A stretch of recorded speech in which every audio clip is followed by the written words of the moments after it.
Hi, I'm Russell. And I'm Ken. Where's your head at for change?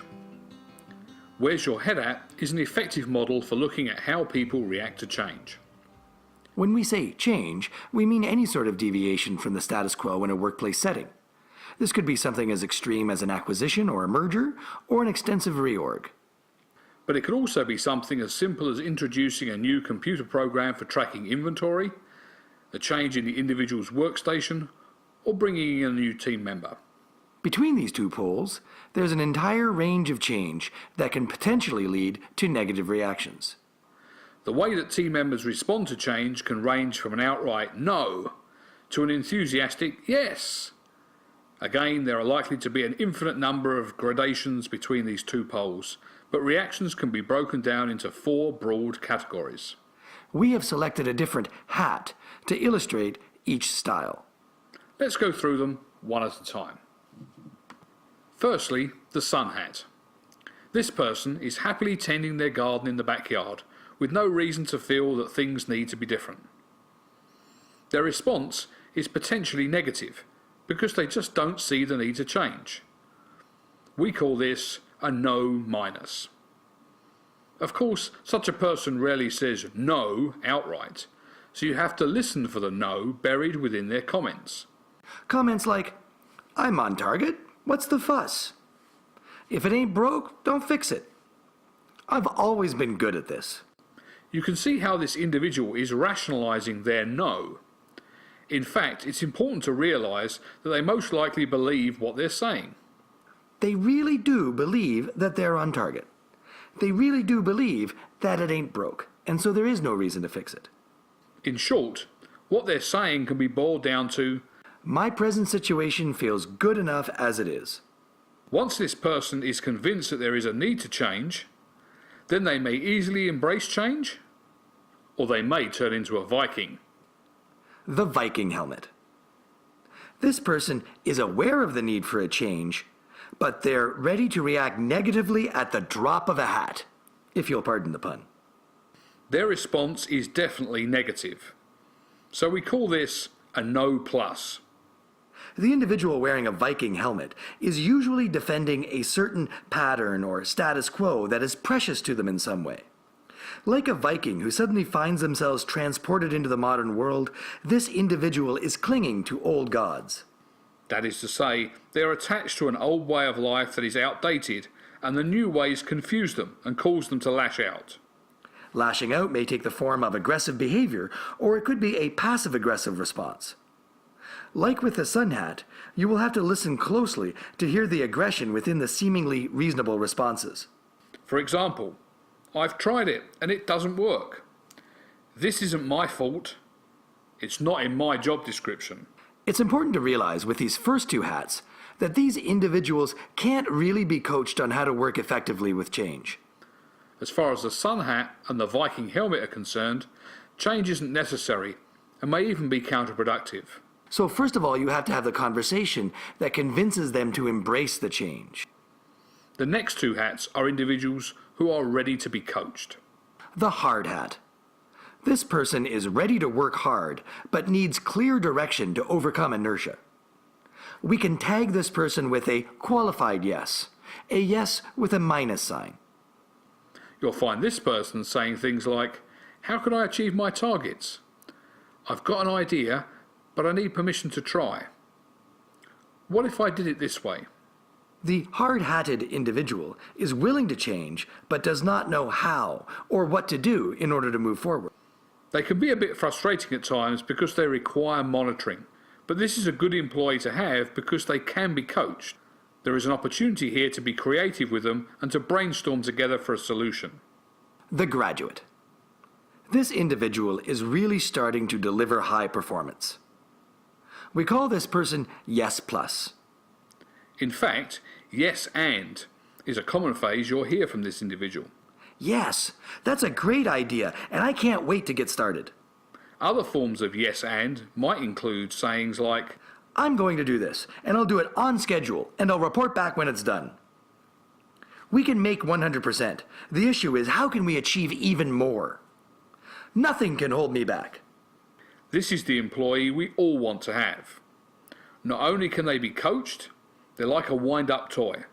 You can wind them up, let them go, and focus on your own work. But as we'll see, they require some management as well. Before we move on, let's dispel a myth now. None of these employee examples we've spoken about is truly unmanageable. In our 25 years of managing teams and developing other managers, we have met very few employees who are unrepentantly unmanageable. In fact, thinking of these individuals in such a manner is unfairly demonizing them and unfairly positioning yourself as a victim or martyr. It's unlikely that you have an employee who is intentionally refusing to deliver, failing to deliver, or changing the rules of the game for the sole purpose of making your life miserable. If that's the case, then what you actually have is not an unmanageable employee, but a sociopathic one. A much more valuable perspective is to separate the behavior of our unmanageable employees from them as individuals. This is why the notion of hats is so valuable. A hat can be removed and exchanged for another hat, just as a behavior with the proper encouragement can be modified. Like a hat, behaviors can become too comfortable if worn for long enough. And like a hat, a behavior can get worn out if it's worn too long without changing.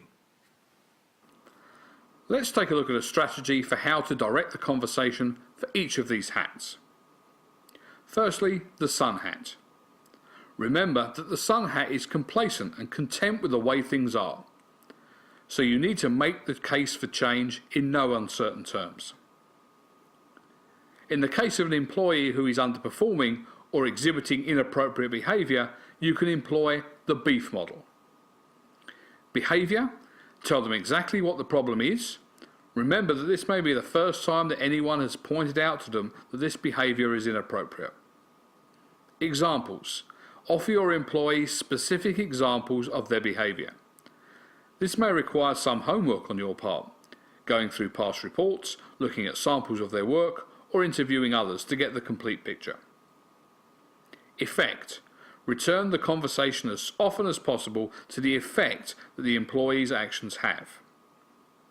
Discussion of the effect often leads organically into the final future phase and opens up the possibility of co-creating a solution. But this may be a lot for a person to absorb in a single session. A realistic goal is to get them to accept that a problem exists and then allow them a day or two to absorb this understanding before moving on to talking about the desired future state. Secondly, the Viking helmet. Remember that an individual wearing a Viking helmet is resistant to change, and so your goal is to make a clear case for change and win them over to your side. Remember that a Viking is too strong-willed to impose your way of life onto. Look at how that worked for the Anglo-Saxon monks who stood in the way of marauding Vikings. A good way to structure this conversation is again to use the beef model. Focus first on achieving a shared understanding of the current situation. This is where you use the beef model to use facts and concrete examples of past behavior to illustrate that the current situation is not sufficient. So again, behavior, examples, and effect. Behavior: tell them exactly what the problem is. Examples: offer your Viking specific examples of their behavior. And effect: return the conversation as often as possible to the effect that the Viking's actions have. Once the case for change is accepted by the Viking, then you can get one step further and begin to discuss the desired outcome. What the future might look like for them if they let go of their old way of doing business. Bringing your Viking to this state is usually a lot for one session, so you may need to check in with them over time to see if they have changed into a hard hat or a graduate cap before moving on. Thirdly, the hard hat. We have defined the hard hat as a person who is ready to work hard but needs clear direction to overcome inertia. So this person is ready to be coached. It's likely that you have already had a beef conversation with this person that encouraged them to exchange their sun hat or Viking helmet. Or perhaps they came to the realization all on their own. The coach model we introduced you to previously starts by identifying the current situation and then setting the desired outcome. Once common ground has been established, then you can brainstorm possible actions, but then ask critical questions that lead to a choice. And finally, ask how to move forward and be accountable for success. The graduate. The individual wearing this hat thrives on autonomy and trust. Putting too many parameters on them can be frustrating to them, and it can also be counterproductive to you. However, being headstrong and eager could get your graduates into trouble. It may be tempting to just let this person run with it, but before you do, ask yourself if they really have the experience and expertise to take on the change and the new situation. If you have assured yourself that this is the case, spend some time ensuring that both you and the graduate have a clear understanding of expectations and the path forward by repeatedly stating the current situation and the agreed upon outcome in your conversation and encouraging them to restate it in their own words. Let them lead the brainstorming about what actions they might be able to take to alter the future. As with a hard hat, brainstorming with them, instead of ordering them about, can result in allowing them to come up with solutions that they can really get behind. Ask critical questions that help them examine these possible actions from all angles to ensure that they are taking considered actions and steps moving forward.